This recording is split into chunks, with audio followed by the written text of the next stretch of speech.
Welcome to Jojo'S Mojo, where on today's show, I have Kristin, Brooke. Welcome, Kristin, Brooke. How are you? I'm doing well, Joanna. Thank you so much for having me. You are so welcome. Now, I wanted to ask you, where did we meet?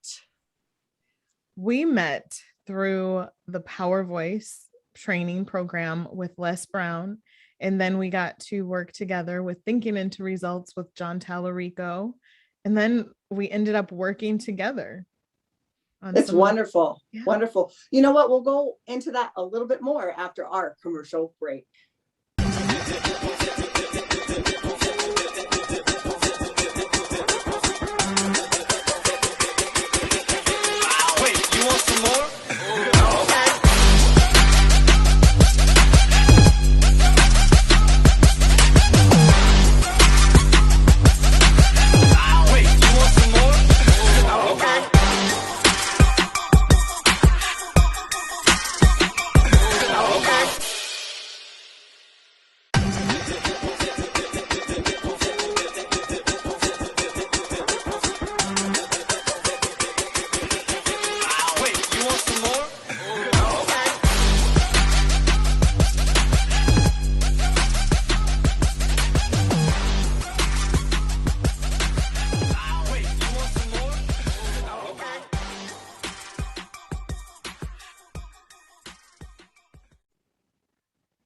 Hello, everyone. Welcome back to Jojo'S Mojo, where I have Kristin, Brooke. Welcome back. It's so nice to have you. Thank you. It's so nice to be here, Joanna. Thank you, honey. I just wanted to ask you a question. Where have you been to get where you are now? What was the thing that changed your life forever? Well, Joanna, the thing that rocked me to my core was when I experienced what sexual assault was like personally in 2009. And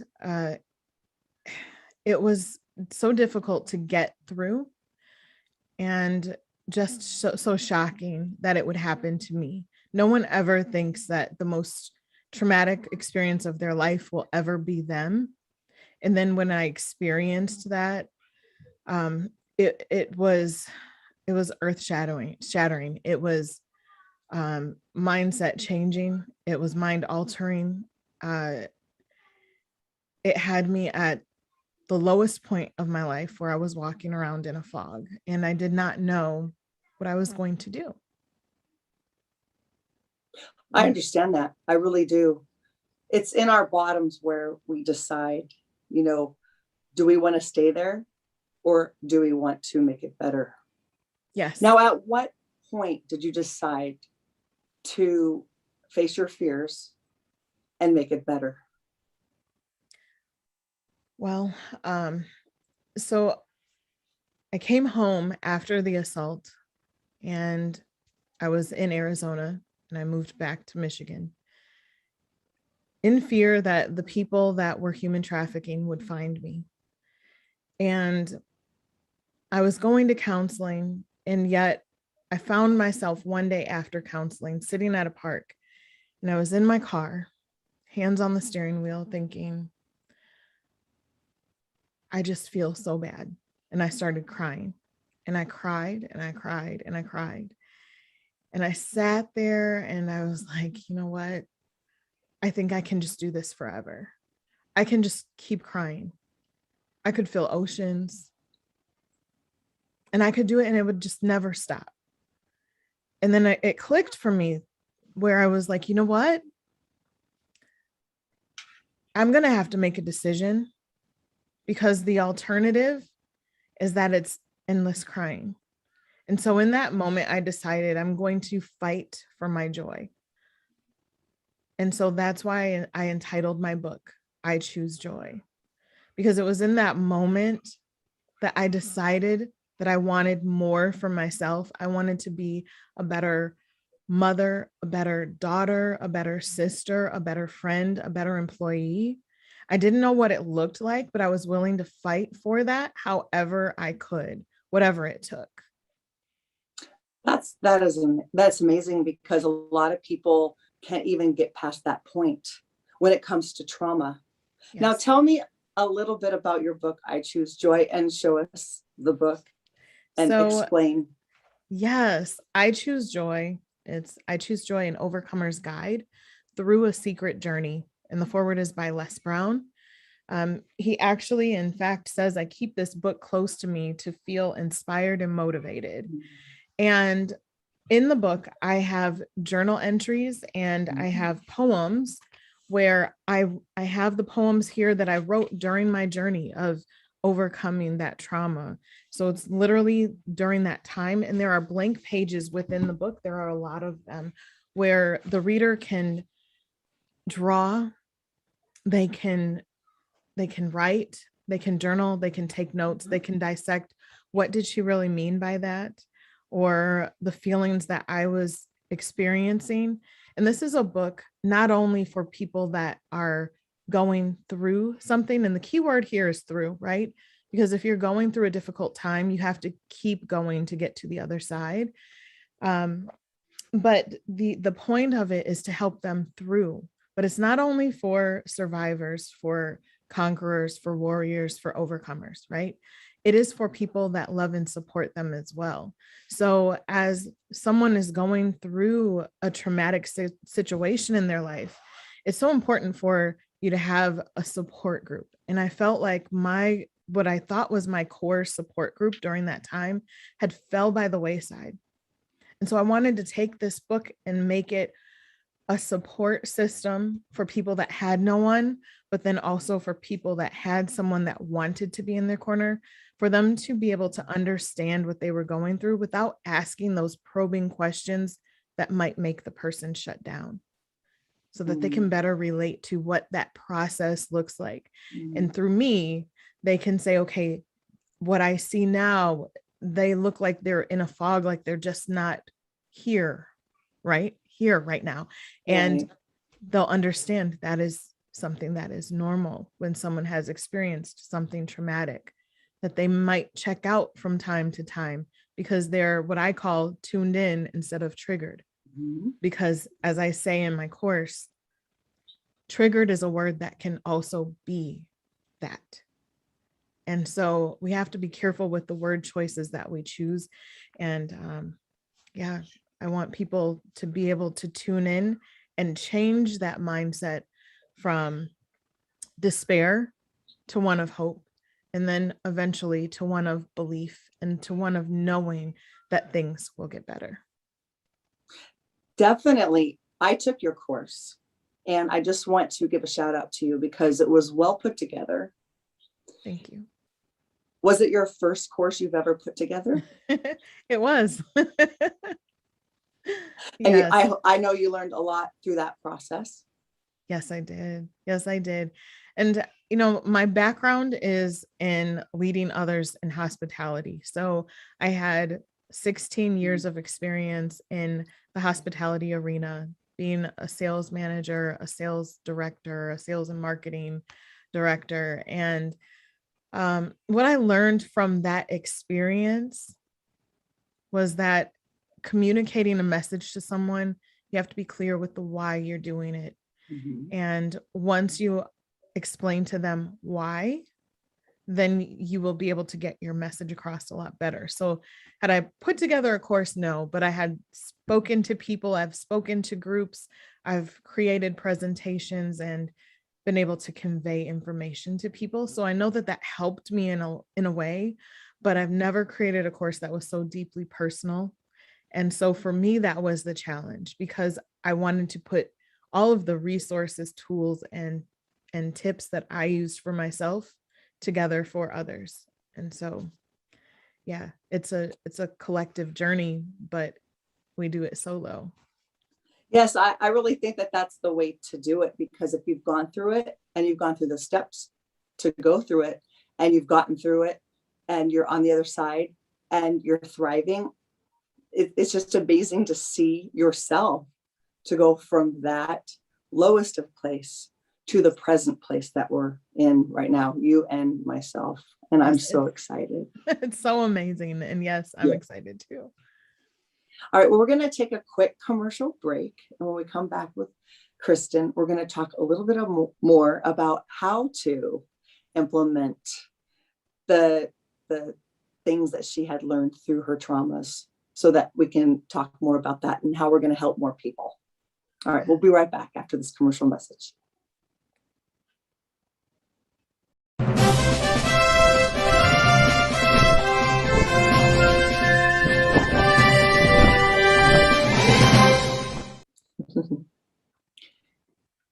Welcome back to Jojo's Mojo with Kristin.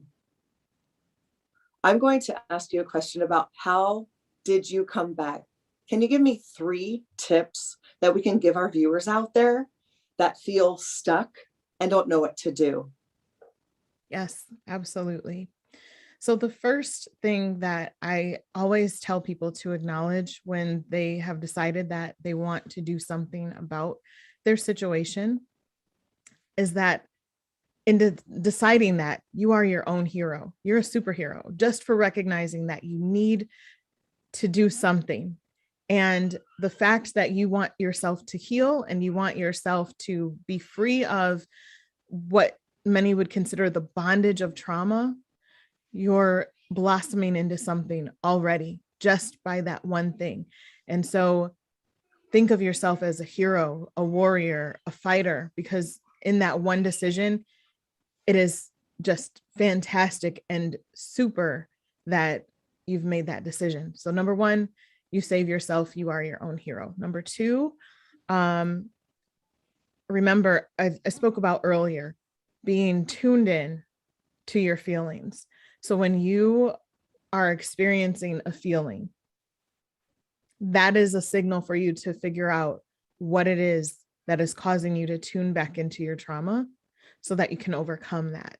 And so if it's a song or a TV show or a color or a place, sounds, words, when you realize what that is, then you can say, aha, I got it.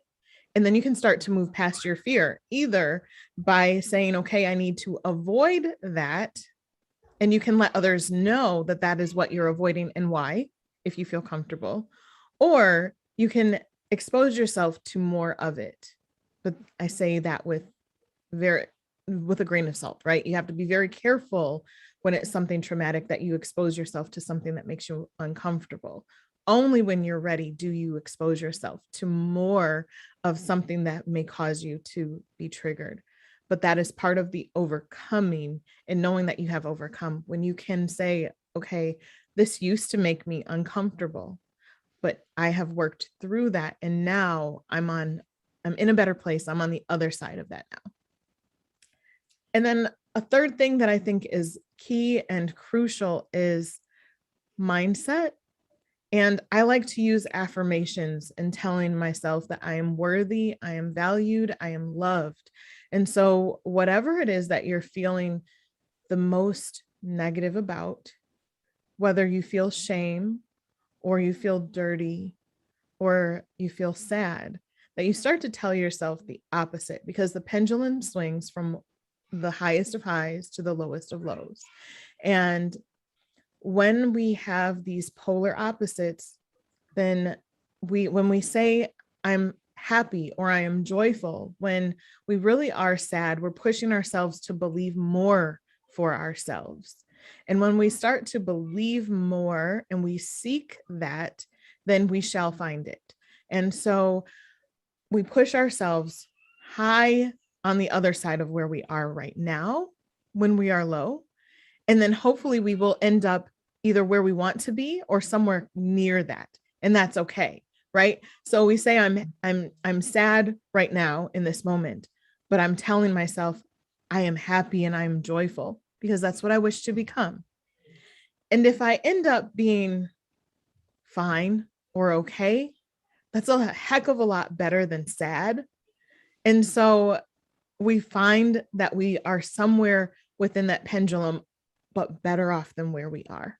And so that's the key to changing your mindset, is believing for yourself that there is more and allowing that pendulum to start to swing in a better direction in your life.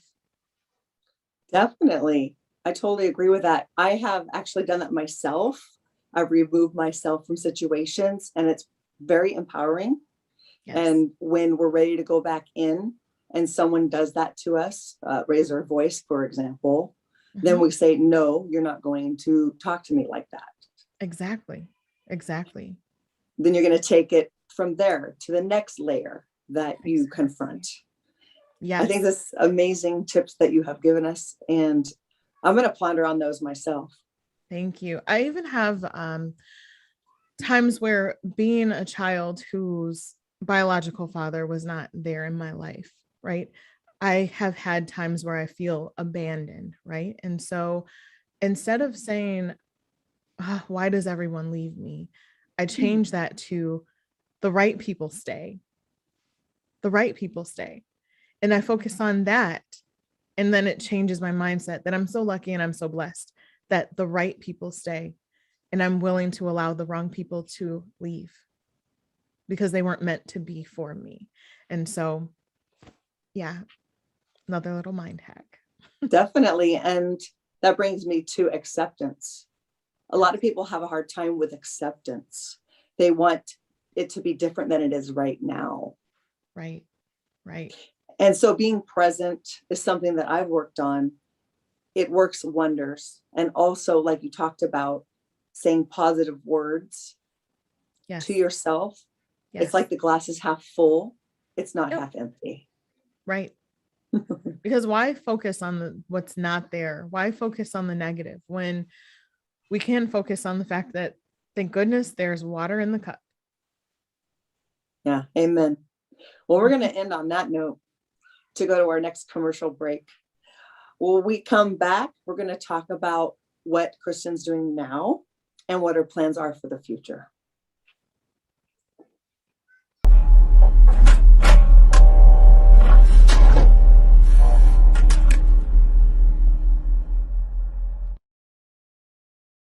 Hi, and we're back from our commercial break. Welcome back, Kristin. Thank you. This is the most fun part. It lightens us up a little bit more about what we're doing now, maybe goals, and what our future holds for us that we desire for ourselves. Yes. So for you, what are you doing now that is lighting you up? Well, now I am promoting the book, of course. I have courses and podcasts, and I am just trying to get the message out there to inspire as many people as possible. So that's what I'm doing right now. And I plan on continuing to write. What I realized through this process is I am an author first. I do have some other speaking engagements that are coming up, but my message is really to help people transform their lives. And I intend to do that by writing and speaking and creating content. That's cool. You know, there's a lot of people out there after COVID, and I've run into a lot of people with trauma. I've had multiple traumatic experiences myself, and I've worked through them and continue to work through them with you, for example, and what you're going to be able to do for everyone else out there. That's a huge thing. There's a huge need for people like us to help lots of people out there who are suffering, who are silent, who are scared, who feel lonely, who don't have a voice. Yes. I remember when I didn't have a voice. Do you remember when you felt like you didn't have a voice? I do. I remember it clearly that I barely remember the day. So I was telling someone recently that when Michael Jackson passed away, I barely remember because I came home in June of 2009 and his funeral was July 7th, the day before my birthday, 2009. And all I remember was like the fog. I remember hearing that he passed away. I remember sitting and watching that he had passed away on the news, but I don't really remember like I remember other things. And that is a sign of how deep trauma is, that something as significant that is so memorable to the world that people can say, I remember where I was when Michael Jackson passed away. I don't remember exactly where I was. I just remember that I was in a fog. I was in a state of shock. Yes, yes. I've done that too, actually. I'm not an expert in the field. However, I do know that our brains are pretty spectacular Yes, they because they are. will definitely protect us with the fight or flight responses to Yes, protect us from the outside world. And it literally will numb it on purpose. yes, And yep, it does protect you that way. it And does. so that's pretty exciting stuff. Yes, Let's talk a little bit more about like mindset, because you and I did mindset with John Tellerico. yes, So let's talk about how that one thing, the mindset, changed our lives completely. How did yes, you feel as soon as you finally got it? You finally got, oh my God, if I say this enough times, I'm going to believe it. And then it actually right, happened. Or I set a goal and I close my eyes and I visualize and I keep saying it over and over again. And then it happens. right, I hear it all the right, time from people. Did that happen to you? right. You know what? I realized through the course that that's what I have been doing to myself all along. And I'm like, oh, okay, so this gives me clarity that what I have been doing works. Because I remember even writing in the book, I hope that I turn this into a book someday so that it can help other people. And then now look at me, right? Because I kept telling my closest friends, I have a journal that I'm going to turn into a book for people one day. People had no idea what this journal was about. I didn't want to tell my secret, right? It was Right. my secret journey, and I didn't want to share that with them. And they were asking me, okay, well, when will we know what you're talking about? But in my mind, I had to get myself ready. I was gearing myself up to say, it's okay to share this. It's okay to share this. Then we met Les and we met John. And it was like, okay, what is that thing that you want? What do you want out of life? Well, I Right. want to help people. I want to help the people that hurt just like me. I want to help people that went through traumatic events to heal, so that they can start to live the life Mm, that they are deserving to live, that they want to live, that they're willing to fight for. But they have yeah. to first make that decision that they want to Yes. fight and that they Yes. have a future that they envision for themselves. And that's that mindset. And so, um, yeah, when you start to believe that I can have, be, and do all things, and you start to truly act on the having and the being and the doing, then it comes, and it comes as fast or as slow as you want it to. Yes. Yes. There's a saying, inch by inch is a cinch. Yard by Yes. yard is hard. And Yes. we have to start small and then it turns into something big. Yes. I know it's happened for you Yes. It and it's has. amazing. It is. I mean, who would have ever thought, let's say 2 years ago, that I would write a book, I would be a published author, and Les Brown would write the foreword saying that he is inspired and motivated by my book. That is a dream come true. And it is only because I had the mindset to say, you know what, I can make this happen. I can believe for it, and I am worthy of it. And that's that mindset hack. The Yeah. And other worthiness people. part of it, the worthiness, Right. Right. And because I other think, people can have it. yes, And that's why we share our stories so they can. yes, So because what they're is your, worthy. yes, sorry. What is your favorite quote from Les Brown? You've said it many a times and it's one of my favorites. And the first time I heard it made me cry. Which one? Shoot I for the don't remember. moon. Oh, yes. Yes, we talk about that one. Shoot for the moon, for even if you miss, you will land amongst the stars. And so I love that quote because when you shoot for excellence in your life, then there's no way that you can be below average because you're aiming for such high heights for Mm. yourself. And every person defines what their success is and what their moon is that they're shooting for. And so when you land amongst the stars reside where the moon does too. So you might not get exactly what you want. And in fact, it might actually be better. You know, so Yes, I love that quote because I want people to always push themselves to whatever that biggest goal, that biggest dream is. And if you don't make it, that's okay. I went to law school for 2 terms and I didn't finish because I wanted to be a great mother. But the knowledge that I gained is still there. Mm, I'm still amongst the stars. I still can utilize that knowledge, right? I yes. can look at a contract now and say, nope, not signing that. Or you know what, we're going to have to take that out. And I can do that with confidence to say, I'm not signing that because, where before I couldn't. So I wanted to be a judge, but now I can write contracts pretty darn good, pretty darn well. Well, no one's perfect. Right. Yes. Well, I want to really thank you for being on the show with me, with Thank being a you. part of my rise and me being part of your rise, because we can do whatever we want. Yes, We we just have to can. believe. Yes, we do. One more thing that I want to talk about, that you and I had the experience of sharing this moment, and discovering with you, was the assessment of behavioral style. And when I work with people, especially people that have gone through trauma, a lot of times we don't realize that our brain shifts, our behavior shift, and our perspectives shift.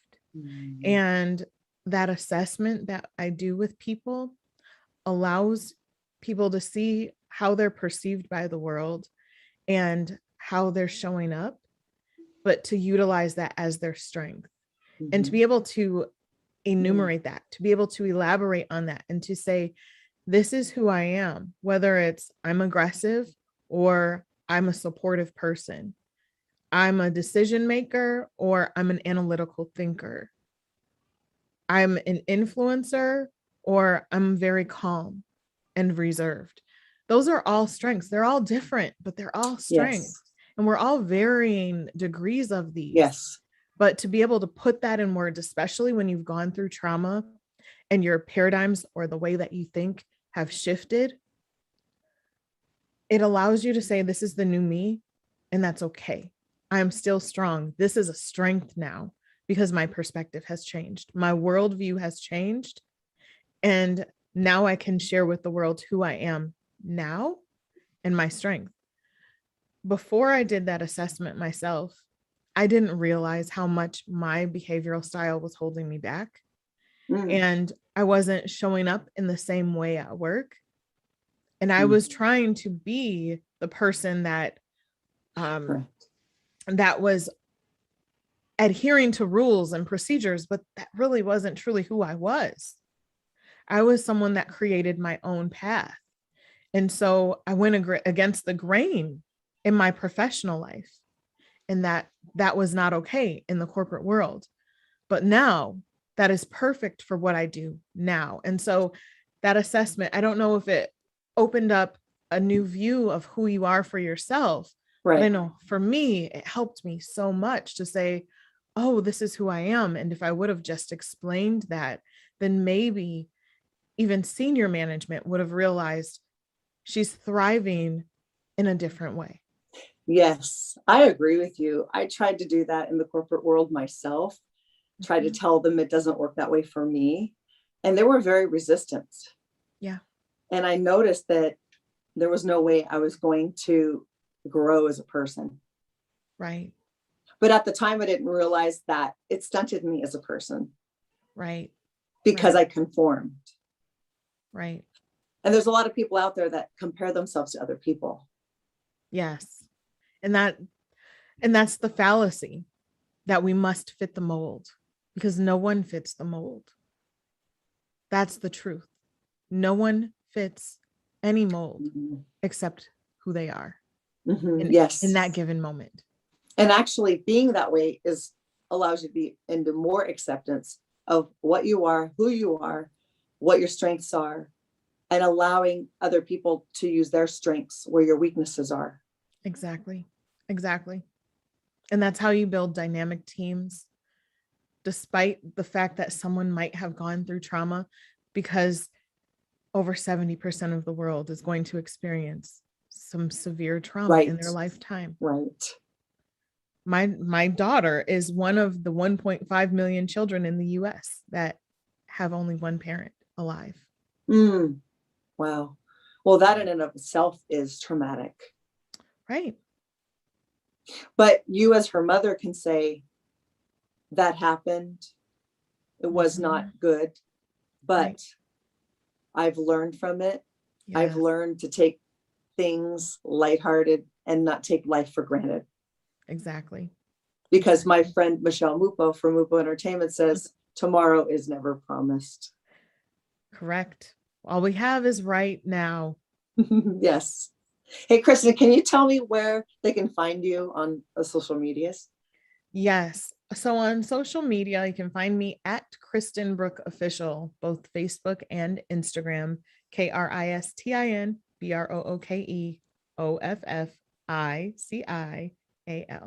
So Kristin Brooke Official, or you can just find me on my website. It's kristinbrooke.com, and all of the links to my social media are there, as well as the book and courses and shirts like this. Yeah, I have one too. I should have worn it. It's okay. I just want to thank you again and for coming on JoJo's Mojo. This is a really exciting time for the world, for us world changers to make a difference. Yes, it is. And we're going to do it together. Yes, we are. Thank you so much for having me, Joanna. You're welcome. Thank you for being you.